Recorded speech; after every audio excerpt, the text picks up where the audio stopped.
तृष्णा को समझा तो बुद्ध को समझा, क्योंकि तृष्णा को समझ लेने से ही तृष्णा गिर जाती है और फिर जो शेष रह जाता है वही बुद्धत्व है। बुद्ध को समझने के लिए गौतम बुद्ध को समझना जरूरी नहीं, बुद्ध को समझने के लिए स्वयं के बुद्धत्व में उतरना जरूरी है। उसके अतिरिक्त और कोई मार्ग नहीं। उससे अन्यथा जिसने समझने की कोशिश की वो पंडित होकर रह जाएगा, और पांडित्य अज्ञान से भी बदतर है। अज्ञानी तो निर्दोष होता है, पंडित बड़े अहंकार से भर जाता है। अज्ञान के कारण कोई सत्य से नहीं वंचित है, अहंकार के कारण वंचित है। मिटाना है अहंकार को, और अहंकार मिट जाए तो सब अज्ञान अपने से मिट जाता है। लेकिन तृष्णा को समझो, इसका क्या अर्थ? भाषा कोश ने अर्थ दिया है, या तृष्णा के संबंध में विचारकों ने, दार्शनिकों ने बहुत बातें कही हैं, सिद्धांत प्रतिपादित किए हैं। उन्हें समझे नहीं, उन सिद्धांतों को समझने से तृष्णा के संबंध में समझ लोगे, लेकिन तृष्णा को नहीं समझ पाओगे। तृष्णा को समझने का कोई बौद्धिक उपाय नहीं है। तृष्णा को समझा जा सकता है केवल अस्तित्वगत अर्थ में। तृष्णा में जी रहे हो, जाग कर जीने लगो। चल तो रहे हो तृष्णा में, होश संभाल लो। अभी भी तृष्णा पकड़ती है, लेकिन तुम बेहोश हो। तुम जरा होश से भर जाओ, और जब तृष्णा पकड़े तो समझो कहां से उठती, कैसे उठती, क्यों उठती, कहां ले जाती, और बार बार के परिभ्रमण में भी हाथ क्या लगता है। कोल्हू का बैल जैसे चलता रहता, ऐसे तृष्णा में हम जुते, और एक ही स्थान पर कोल्हू का बैल चक्कर काटता है। यात्रा होती भी नहीं, कहीं जा भी नहीं रहा है, बस वहीं चक्कर काट रहा है। ऐसे ही तुम भी जन्मों जन्मों में कहीं नहीं गए हो, उसी जगह चक्कर काट रहे हो। पुनरुक्ति है। जैसे जैसे जागोगे वैसे वैसे ये दिखाई पड़ेगा कि यह यात्रा नहीं है, यात्रा का भ्रम है। पहुंचना तो हो नहीं रहा, सिद्धि तो फलित नहीं हो रही, हाथ तो कुछ आ नहीं रहा, उल्टे जा रहा है। पा तो कुछ भी नहीं रहे, अपने को गंवा रहे हो। ये जैसे जैसे साफ होने लगेगा और तृष्णा की प्रक्रिया स्पष्ट होने लगेगी, उस स्पष्ट होने में ही तृष्णा से छुटकारा हो जाता है। तृष्णा से छूटने के लिए कोई उपाय नहीं करने पड़ते। जो उपाय करता है वह तृष्णा को समझा ही नहीं। जिसने तृष्णा समझी उपाय की नहीं पूछता, समझना ही उपाय है। समझ लिया कि तृष्णा गिरी, तुम्हें दिखाई पड़ गया कि सांप रास्ते पर है, तुम छलांग लगा के अलग हो जाते हो। तुम पूछते नहीं कैसे छलांग लगाऊं, कैसे रास्ता छोड़ूं, अब क्या करूं, सांप सामने है, क्या करूं। ऐसा अगर तुम पूछ रहे हो तो एक ही बात सिद्ध होती है कि तुम्हें सांप अभी दिखाई नहीं पड़ा। किसी ने कहा है कि सांप है और तुमने माना है, लेकिन तुम्हें नहीं दिखाई पड़ा। घर में आग लगी हो तो बुद्ध निरंतर कहते थे, घर में आग लगी हो तो आदमी छलांग लगा के बाहर निकल जाता। लेकिन अगर कोई पूछे कि मेरे घर में आग लगी, मैं बाहर कैसे निकलूं, तो एक बात समझ लेना, उसने सुना है कि उसके घर में आग लगी, अभी देखा नहीं। किसी ने कहा है कि घर में आग लगी तेरे, लेकिन उसके अनुभव में बात नहीं उतरी, इसलिए पूछता है कैसे। कैसे उपाय है समय को टालने का, कैसे उपाय है और थोड़ा समय इसी मकान में रह लेने का, स्थगित करने का। जब मकान में आग लगती तो आग का दर्शन ही छलांग बन जाता है। दर्शन में और छलांग में इंच भर का फासला नहीं होता, तत्क्षण छलांग घट जाती है। इसलिए बुद्ध ने कहा है, तृष्णा दिखाई पड़ जाए कि मेरे घर में आग लगी, तो उसी दृष्टि में, उसी दर्शन में रूपांतरण है। आज के सूत्र इसी तृष्णा में जागने के सूत्र हैं। पहला दृश्य, भगवान वेणुवन में विहार करते थे। उनके अग्रणी शिष्य महाकाश्यप स्थविर का एक शिष्य ध्यान में अच्छी कुशलता पाकर भी एक स्त्री के सौंदर्य को देखकर चीवर छोड़कर ग्रस्त हो गया। उसके परिवार ने इस स्थिति को महापतन मानकर उस युवक को घर से निकाल दिया। वह और तो कुछ जानता नहीं था, सो चोरी करके जीवन यापन करने लगा। अंततः चोरी करते रंगे हाथों पकड़ा गया। राजा ने उसे प्राणदंड की आज्ञा दी। जिस समय जल्लाद उसे मारने के लिए ले जा रहे थे, उस समय भिक्षाटन के लिए जाते हुए महाकाश्यप स्थविर ने उसे देखा। वह तो उन्हें भूल ही चुका था, लेकिन उन्होंने उसे पहचान लिया। महाकाश्यप उसके पास गए और अत्यंत करुणापूर्वक उससे बोले, पूर्व के उत्पादित ध्यानों का स्मरण करो। ध्यान नौका है, ध्यान एकमात्र नौका है, मृत्यु से अमृत की ओर, अंधकार से प्रकाश की ओर, असत से सत्य की ओर। स्मरण करो, स्मरण करो, पूर्व के उत्पादित ध्यानों का स्मरण करो। स्थविर की यह करुणा सिक्त वाणी, यह शून्य सिक्त संदेश उसके श्वास श्वास में समा गया। वह संवेग को उत्पन्न हुआ, वह रोमांचित हुआ। उसके प्राणों में ध्यान की स्मृति फिर ताजी और हरी हो गई। वह तत्क्षण ऐसे ध्यान को उपलब्ध हो गया जैसे कि कोई स्वप्न से जागे। जल्लाद उसे वध स्थल पर ले जाकर मारना चाहे तो मार ना सके। वह ऐसा ज्योतिर्मय हो उठा था। उसकी प्रभा अद्भुत थी, उसकी शांति ऐसी थी कि कोई चाहे तो छू ले। उसका अहोभाव ऐसा था कि जल्लाद भी अनदेखा न कर सके। और उसे अब कोई भय भी नहीं था। ध्यान में भय कहां, ध्यान में मृत्यु ही कहां। उसकी वह अपूर्व दशा, वह आनंद दशा ऐसी थी कि जल्लाद बजाय उसकी गर्दन काटने के उसके चरणों में झुक गए। यह खबर राजा तक पहुंची। राजा स्वयं अपनी आंखों से देखने आया। ऐसा अलौकिक सौंदर्य देख आश्चर्यचकित हो उसने बंदी को छोड़ देने की आज्ञा दी। फिर राजा उसे लेकर बुद्ध के चरणों में उपस्थित हुआ। यह रूपांतरण कैसे हुआ? क्षण भर में महाकाश्यप का एक वचन सुनकर, इतनी सी बात से कि स्मरण कर, पूर्व के ध्यानों का स्मरण कर, यह जागरण फलित हो गया। ऐसे वचन तो राजा ने कहे मैंने भी बहुत बार सुने, फिर मुझे जागरण क्यों फलित नहीं हुआ? महाकाश्यप के प्रवचन मैं भी सुनता हूं, फिर मैं क्यों अंधा का अंधा हूं? और यह महापापी है। फिर ऐसी क्रांति। भिक्षु था पहले, यह सुना मैंने, फिर पतित हुआ, भ्रष्ट हुआ, एक स्त्री के मोह में पड़ा, फिर और पतित हुआ, फिर चोर बना, अब रंगे हाथों पकड़ा गया है। मृत्यु दंड दिया था इसे।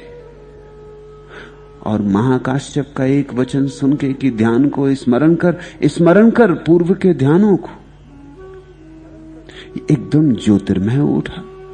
जहां अमावस थी वहां पूर्णिमा हो गई।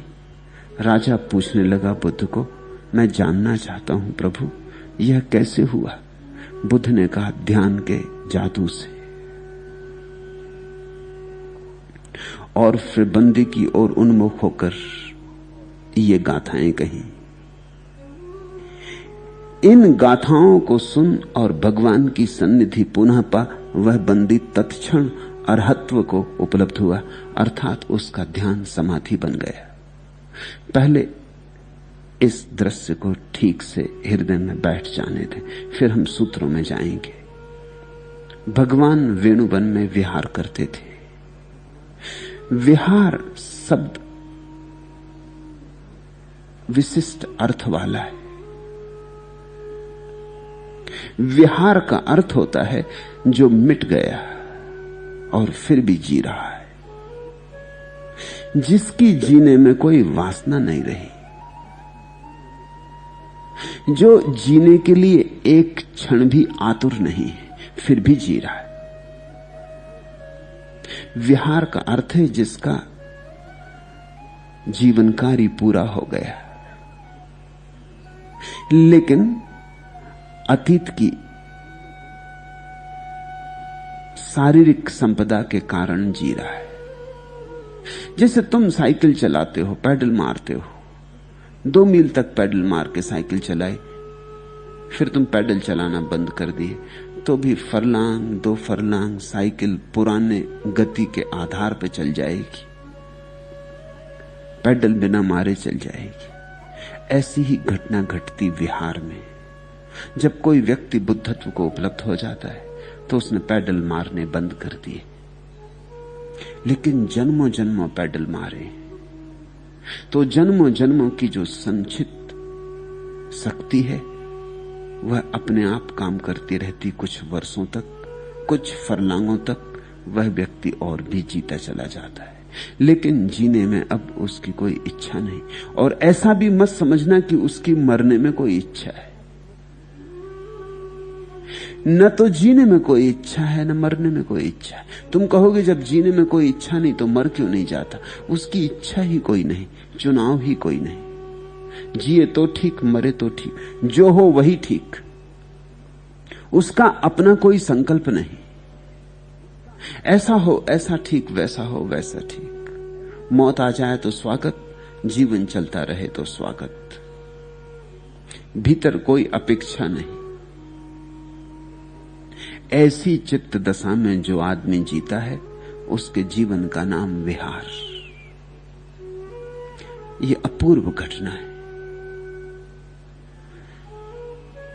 ये ऐसी घटना है जो कभी कभी घटती है। इसलिए तो एक प्रांत का नाम ही विहार पड़ गया। बुद्ध वहां जिए, इस ढंग से जिए, उस याद में प्रांत का नाम विहार पड़ गया। उन्हीं गांवों में, उन्हीं रास्तों पर बुद्ध ऐसे जिए कि जब जीने का कोई कारण न रह गया था। जैसे वासना का सब तेल चुक गया, फिर भी बाती थोड़ी देर जलती, बाती ही जलती, अब तेल नहीं बचा। वासना का तेल समाप्त हो गया, अब दिए की बाती ही जलती। पहले तो आग ने जला दिया तेल को, अब आग जलाती बाती को। और यह प्रतीक बुद्ध के संदर्भ में और भी सार्थक है, क्योंकि बुद्ध ने परम दशा को निर्वाण कहा। निर्वाण का अर्थ होता है दीप का बुझ जाना। दीप में जब तक तेल है वासना का, तब तक जीवन दुख है, तब तक जीवन नरक है, तब तक जीवन जलन है, घाव और पीड़ाएं और हजार संताप और चिंताएं। जब तृष्णा का तेज जुग गया तो जीवन एक परम शांति है। अब बाती जल रही, जल्दी ही बाती भी बुझ जाएगी। बाती कितनी देर जलेगी? बाती तो तेल से जलती, जब तेल समाप्त हुआ और बाती जलने लगी तब ज्यादा देर ना जलेगी। फिर जब बाती भी जल के शांत हो जाएगी तो उस स्थिति को कहते हैं दिए का निर्वाण। बुद्ध ने कहा ऐसे ही जीवन की वासना का तेल चुक जाता है, फिर आदमी थोड़े दिन जीता। वह विहार, विहार प्रीतिकर शब्द है। आनंद मग्न दशा में जीता, विहरता, चलता नहीं फिर भी चलता, धारा के साथ बहता। जीवन से कोई विरोध संघर्ष नहीं रह जाता, सब तरह समर्पित होता। न कोई योजना होती, न कोई भविष्य होता, न कोई अतीत होता। यह क्षण काफी होता, यह क्षण अपने में पूरा होता। इस बिहार के बाद एक दिन दिया बुझ जाता, बाती भी जल गई, तब निर्वाण। तब कहां जाता व्यक्ति? तब महाशून्य में लीन हो जाता। जिस मूल स्रोत से आया था उस मूल स्रोत में गिर जाता। जैसे बादल समुद्र से उठते, फिर हिमालय पर बरसते, फिर गंगा बनते, फिर जाके सागर में गिर जाते। वही जहां से हम आते हैं वापस पहुंच जाते, वही अस्तित्व का सागर। उसे परमात्मा कहो, कहना चाहो, मोक्ष कहो, निर्वाण कहो, जो मर्जी हो, लेकिन एक बात ख्याल में रहे कि अंततः मूल स्रोत में गिर जाने में ही परम शांति है। जब तक हम अपने मूल स्रोत से न मिल जाएं, तब तक बेचैनी रहेगी। हम अपने घर से दूर दूर भटके भटके अजनबी रास्तों पर, अजनबी लोगों के बीच, जब हम वापस घर लौट आए तो विश्राम। भगवान वेणुवन में विहार करते थे।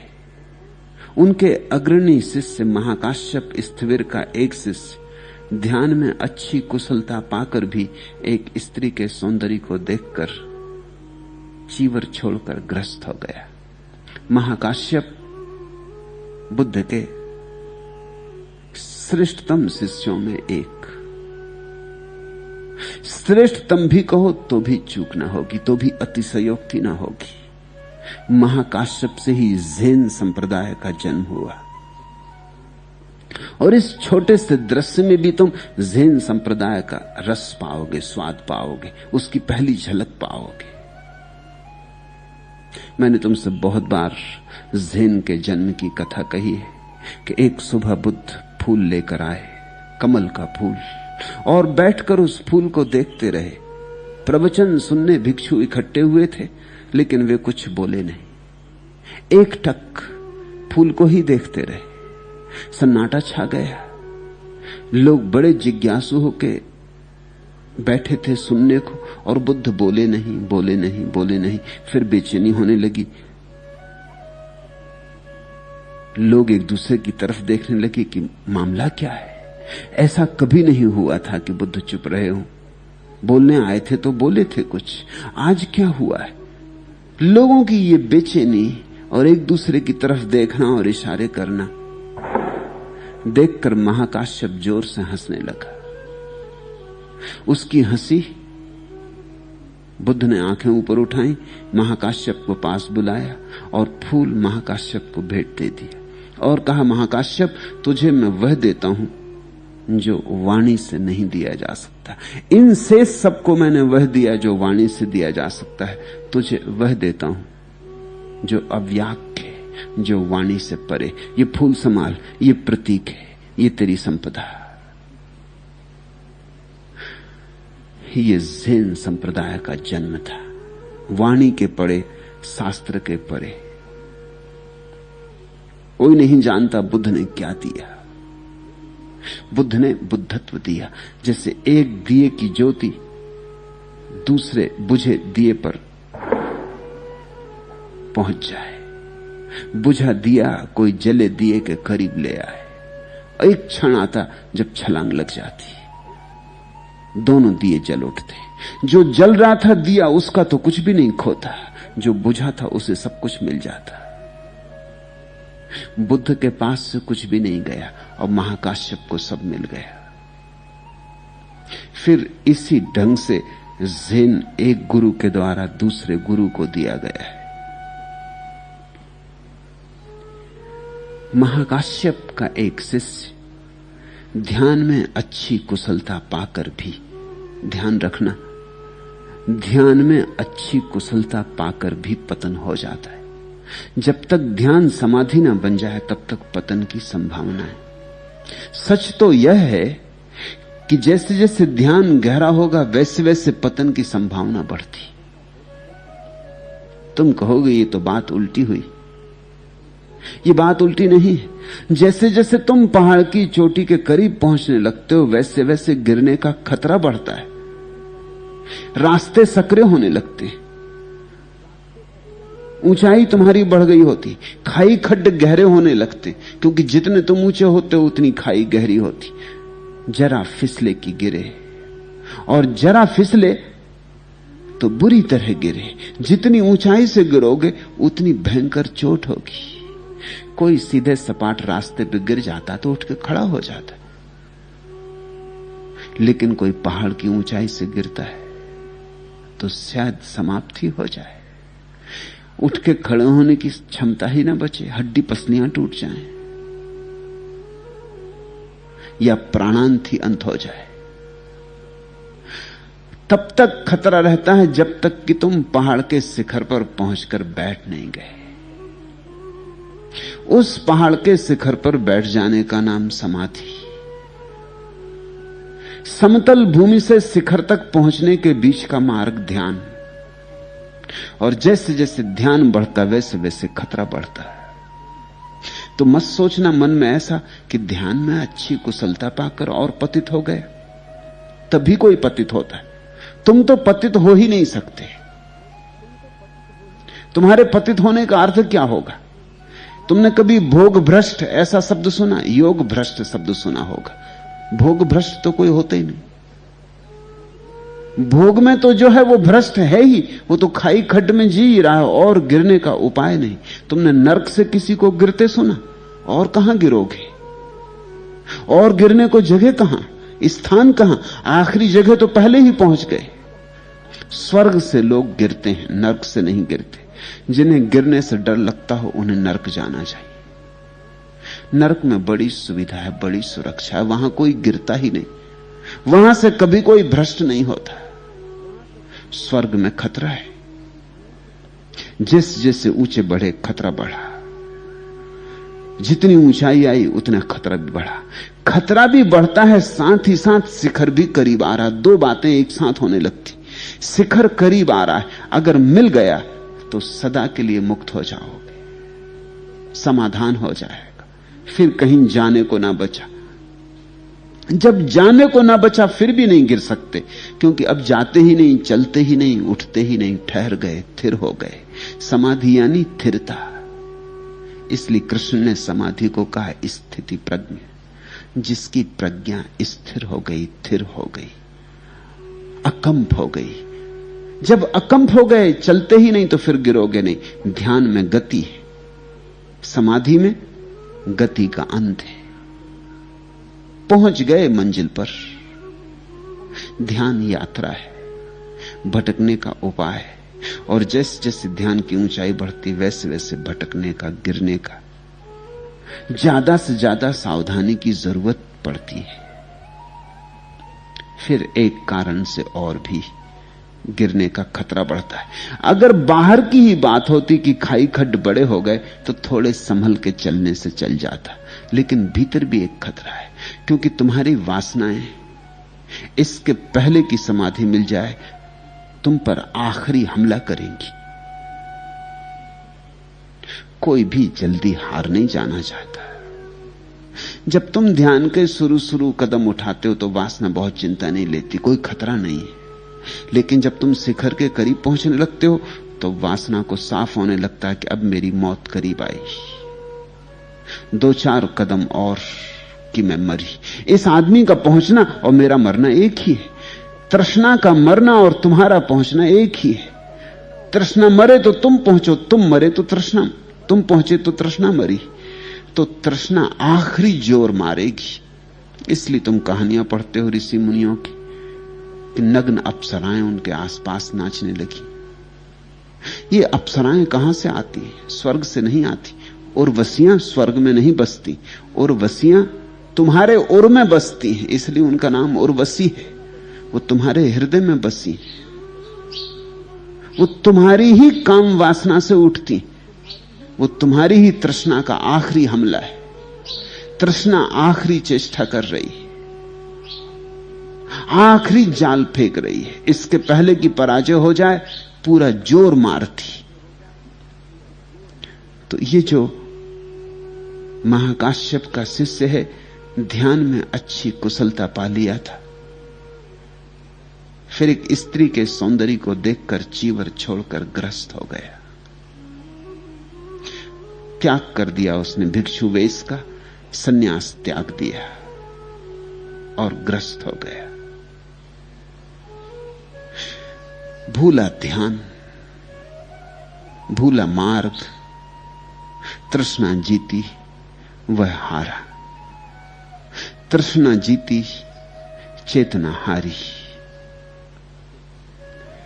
बड़े घर का बेटा था, कुलीन घर का बेटा था, समृद्ध घर का बेटा था, तो कभी कुछ कमाया तो था नहीं, कमाना जानता नहीं था।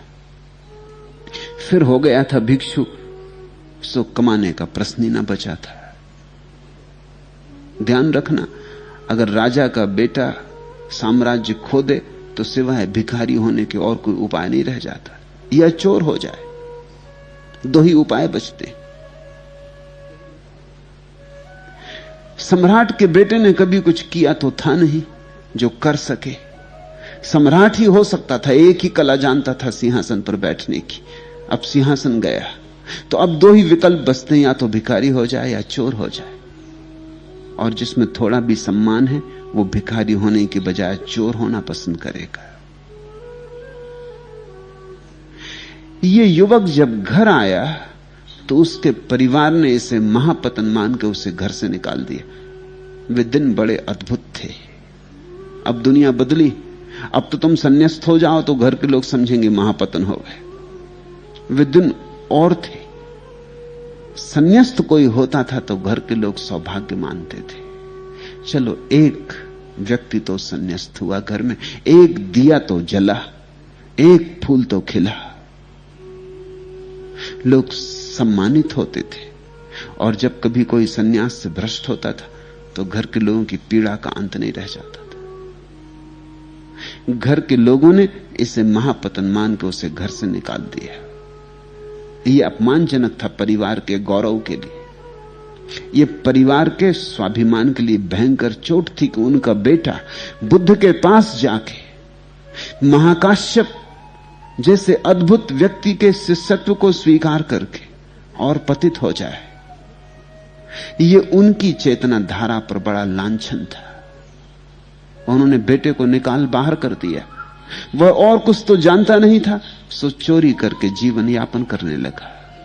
ध्यान रहे, एक भूल हो तो उसके पीछे 1000 भूलें आती। इस दुनिया में न तो गुण अकेले आते, न दुर्गुण अकेले आते। एक गुण जीवन में आए तो उसके पीछे कतार बंधे हुए और गुण आ जाते, और एक दुर्गुण जीवन में आए तो उसके पीछे कतार बंधे हुए और दुर्गुण आ जाते। इसलिए बहुत सोच सोच के चुनाव करना, क्योंकि जब तुम एक का चुनाव करते हो तब तुमने एक का चुनाव नहीं किया, उसके साथ अनजाने अनेक का चुनाव कर लिया, जिनका तुम्हें पता भी नहीं, जो कतार बांधे पंक्तिबद्ध पीछे खड़े। जिस आदमी ने एक झूठ बोला उसे 1000 झूठ बोलने पड़ेंगे। एक झूठ बोलते वक्त ठीक से समझ लेना कि तुम हजारों झूठ बोलने का निर्णय ले रहे हो, सिर्फ एक झूठ बोलने का निर्णय नहीं। अक्सर मन कहता है जरा सा झूठ है, बोल देने से क्या बनता है, एक दफा बोले खत्म हुई बात। फिर गंगा स्नान कराएंगे, या मंदिर दान दे देंगे, या ब्राह्मणों को बुला के भोजन करवा देंगे, या यज्ञ हवन करवा लेंगे, कुछ कर लेंगे इसका प्रतिकार, पश्चाताप। जरा सा झूठ है, इसके पीछे क्यों झंझट में पड़ना। जब भी कोई बोलता है जरा सा झूठ बोलता है, लेकिन जरा सा झूठ और बड़े झूठ को लाता, और बड़ा झूठ और बड़े झूठ को लाता, सिलसिला शुरू हो जाता। तुम एक झूठ बोलो, तुम पाओगे कि तुम्हें अनंत झूठ बोलने पड़ रहे हैं, क्योंकि एक झूठ की रक्षा के लिए उससे बड़ा झूठ बोलना पड़ता है, नहीं तो उसकी रक्षा कैसे होगी। एक छोटा सा सत्य बोलो और तुम पाओगे उसके साथ गुणों की श्रृंखला आती। एक सत्य दूसरे सत्य को बोलने में समर्थ बनाता है। सत्य बोलो प्रामाणिकता, निष्ठा, ईमानदारी, आस्था चुपचाप तुम में पैदा होने लगती। एक सत्य का आघात तुम्हारे भीतर न मालूम कितनी सुगंधियों को बिखेर जाता है, और ऐसा ही असत्य का आघात दुर्गंधों को बिखेर जाता है। इस युवक ने सुंदर स्त्री को चुनते समय सोचा भी ना होगा कि चोरी करनी पड़ेगी। कौन सोचता है? चोरी करते वक्त सोचा भी ना होगा कि प्राणदंड मिलेगा। कौन सोचता है? ऐसे ही तो आदमी बेहोश चल रहा है। इसी का नाम बेहोशी है। जब मैं तुमसे कहता हूं होश, तो मतलब समझ लेना, जो भी तुम करो बहुत होश से, सोच के, विचार के, ध्यानपूर्वक करना, क्योंकि प्रत्येक कदम किसी दिशा में तुम्हें अग्रसर कर रहा है। कहीं ऐसा ना हो कि तुम जाल में उलझते चले जाओ। ऐसे ही बहुत उलझ गए हो, ऐसे ही जन्म जन्म उलझ गए, ऐसे ही सारा यात्रा पथ कांटों से भर गया है। अब थोड़ा फूंक फूंक के चलो। अंततः चोरी करते वह रंगे हाथों पकड़ा गया। और ध्यान रखना, 99 दफा धोखा दे दो, 100वीं बार पकड़े ही जाओगे। मन यह भी कहता है कि अगर कुशलता से धोखा दिया तो कौन पकड़ेगा, कैसे पकड़ेगा। लेकिन चाहे कितनी ही देर लगे, चोरी पकड़ ही जाएगी। देर अबेर हो सकती, अंधेर नहीं हो सकता। जीवन का शाश्वत नियम है। और ऐसा ही पुण्य के संबंध में समझना। आज पुण्य का फल ना मिले, कल पुण्य का फल ना मिले, कितनी ही देर हो जाए, लेकिन फल मिलता है। आज नहीं कल, कल नहीं परसों, परसों नहीं और आगे, मगर एक ना एक दिन तुमने जो बीज बोए हैं उनकी फसल पकती है। और जो तुमने बोया है वही तुम्हें काटना पड़ता है। जैसा बोया है वैसा ही काटना पड़ता है। जहर बोया तो जहर काटना पड़ता है, अमृत बोया तो अमृत। नीम को पानी देते रहोगे तो कड़वे फल हाथ लगेंगे, आम को पानी दोगे तो मीठे फल हाथ लगेंगे। ये सीधा सा गणित है, लेकिन इस गणित को भी हम समझ नहीं पाते, क्योंकि देर अबेर लगती। आज चोरी की और 10 साल बाद पकड़े जाओगे, भूल ही चुकोगे तब तक कि चोरी की थी। दोनों में संबंध जोड़ना मुश्किल हो जाएगा। तुम्हें पता है, अफ्रीका में ऐसी आदिम जातियां हैं अभी भी जिनको इस सदी के आने तक इस बात का पता नहीं था कि बच्चे संभोग से पैदा होते, क्योंकि 9 महीने का वक्त निकल जाता। उनके पास समय को नापने का कोई माध्यम नहीं। उनको पता ही नहीं था कि बच्चे संभोग से पैदा होते। फिर हर संभोग से बच्चा पैदा होता भी नहीं। फिर बच्चा तो आज प्रवेश करेगा गर्भ में, पैदा तो 9 महीने बाद होगा। 9 महीने का हिसाब, 9 महीने बाद तो बात ही भूल गई। वे आदिम जातियां ऐसा ही मानती रही हैं सदियों से कि परमात्मा की देन है बच्चा, इसका संभोग से कुछ लेना देना नहीं। जब पहली दफा उन्हें यह कहा गया तो उन्हें भरोसा ही ना आया, उन्हें बड़ी कठिनाई हुई। ऐसी ही हमारी जीवन दशा है। तुमने कभी कोई काम किया था, 10 साल बीत गए, तुम भूल भाल चुके। और बुरे काम हम जल्दी भूल जाते। बुरे काम कौन याद रखना चाहता है? क्योंकि बुरे काम को याद रखने से भी कांटा चुभता है, मन को पीड़ा होती। बुरे काम को तो हम पहुंच देना चाहते, दूर अंधेरे में फेंक देते, अचेतन की गर्त में डाल देते। तो हर आदमी ने अपने मन के नीचे गहरे में तलघरा बना रखा है, वहां हम फेंकते जाते। जो भी हमें नहीं जसता कि करना था, नहीं करना था, ठीक नहीं हुआ, हो गया किसी तरह, उसे हम उस तलघरे में डालते जाते। उस तलघरे में सब तरह के सांप बिच्छू, सब तरह के जहर इकट्ठे होते रहते। एक ना एक दिन वे निकलेंगे, एक ना एक दिन उठेगा धुआं, एक ना एक दिन तुम्हारे बैठक खाने में धुआं भरेगा। तब तुम बड़े हैरान होगे ये कहां से आता है। जब तुम्हें दुख झेलने पड़ते हैं, तुम सोचते भी नहीं कि तुमने कभी बीज बोए थे इनके। कर्म के सिद्धांत का बस इतना ही अर्थ है कि जो तुमने पाया है आज, वो कभी किया था, और जो तुम आज कर रहे हो कभी पाओगे। चोरी करते वह युवक रंगे हाथ पकड़ा गया। राजा ने उसे प्राणदंड की आज्ञा दी। जिस समय जल्लाद उसे मारने को ले जा रहे थे, उस समय भिक्षाटन के लिए जाते हुए महाकाश्यप स्थिविर ने देखा। बुद्ध की ऐसी व्यवस्था थी, उनके हजारों सन्यासी थे, स्वभाव था, इसके अतिरिक्त और कोई उपाय न था कि प्रत्येक नया युवक, नया सन्यासी, नया दीक्षित किसी पुराने दीक्षित सन्यासी का शिष्य बन जाता था। बुद्ध दीक्षा देते थे लेकिन उसे सौंप देते थे किसी को। यह युवक महाकाश्यप को सौंपा गया था। बुद्ध ने जब इसे महाकाश्यप को सौंपा था, इसका अर्थ ही साफ है कि इसमें बड़ी संभावना देखी होगी ध्यान की। महाकाश्यप सबसे बड़े ध्यानी शिष्य थे बुद्ध के, इसलिए तो ज़ेन संप्रदाय का जन्म उनसे हुआ। ज़ेन ध्यान शब्द का ही रूपांतरण है। ध्यान है संस्कृत, पाली में ध्यान हो जाता झान। जब झान चीन पहुंचा तो हो गया चान, और जब चीन से जापान पहुंचा तो हो गया ज़ेन। मगर ध्यान का ही रूपांतरण है। सबसे बड़े ध्यानी शिष्य थे महाकाश्यप। अलग अलग शिष्य थे, अलग अलग गुणवत्ताएं थी। महाकाश्यप की गुणवत्ता एक थी कि उनका ध्यान अद्भुत था, उनका ध्यान निर्मलतम था, उनका ध्यान शुद्धतम था।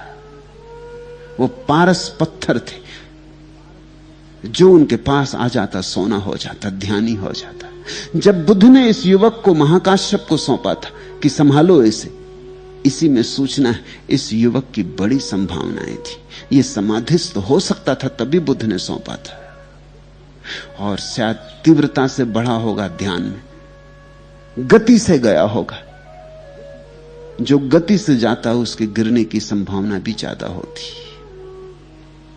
जो धीरे धीरे जाता है वो संभल संभल के जाता है, एक एक कदम धीरे धीरे मजबूत करके जाता है।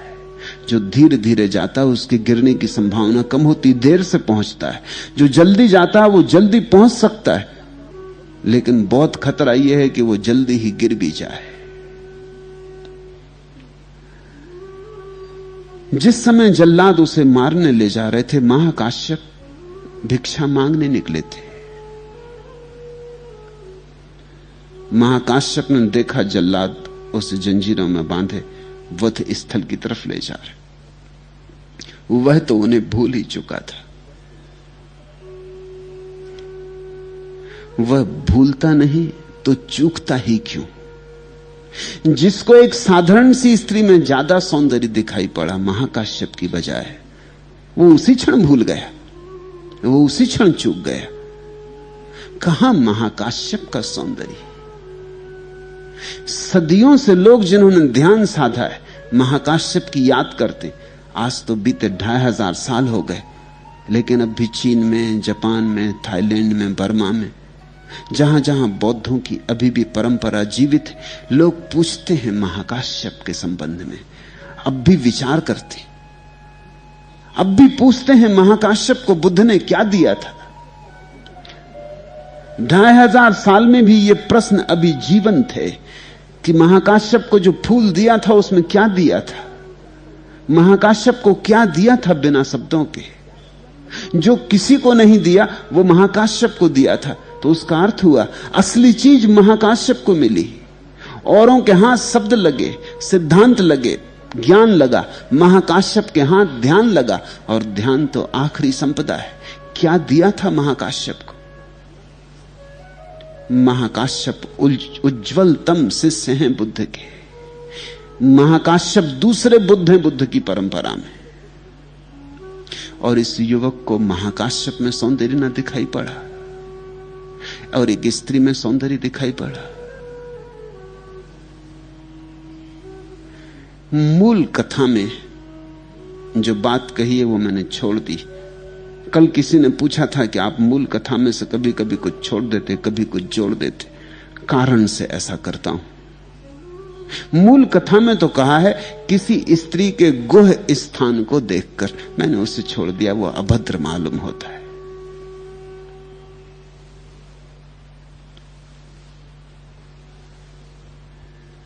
जो किसी स्त्री के गुह स्थान को देखकर महाकाश्यप को छोड़ दिया, वो भूल ही गया महाकाश्यप को। जैसे कोई मलमूत्र के कीड़े को सोने के सिंहासन पर बिठा दे और फिर मलमूत्र को देख के वो सोने के सिंहासन से सरक जाए, वापस गिर जाए अपनी नाली में, अपनी कीचड़ में। ऐसा कुछ हुआ। वो भूल ही चुका था। शिष्य भूल सकता है लेकिन गुरु नहीं भूल सकता। जन्मों जन्मों के बाद भी गुरु पहचान लेगा। जीसस ने कहा है, जन्मों जन्मों के बाद भी मैं तुम्हें पहचान लूंगा। उस आखिरी दिन भी मैं तुम्हें पहचान लूंगा जिस दिन परमात्मा के सामने निर्णय होगा। जो मेरे हैं उन्हें मैं पहचान लूंगा। ठीक कहा है। शिष्य भूल सकता है, शिष्य की स्मृति कितनी। गुरु कैसे भूल सकता है? गुरु की स्मृति पूर्ण हो गई है। शिष्य पर तो जो खींचता है वो पानी पर खींची लकीर जैसा, अभी बना अभी गया, बना भी नहीं और गया। एक कान से गया दूसरे कान से निकल गया। गुरु तो जैसे हीरे पर खींची गई लकीर है। वह तो उन्हें भूल ही चुका था। महाकाश्यप को आते देख के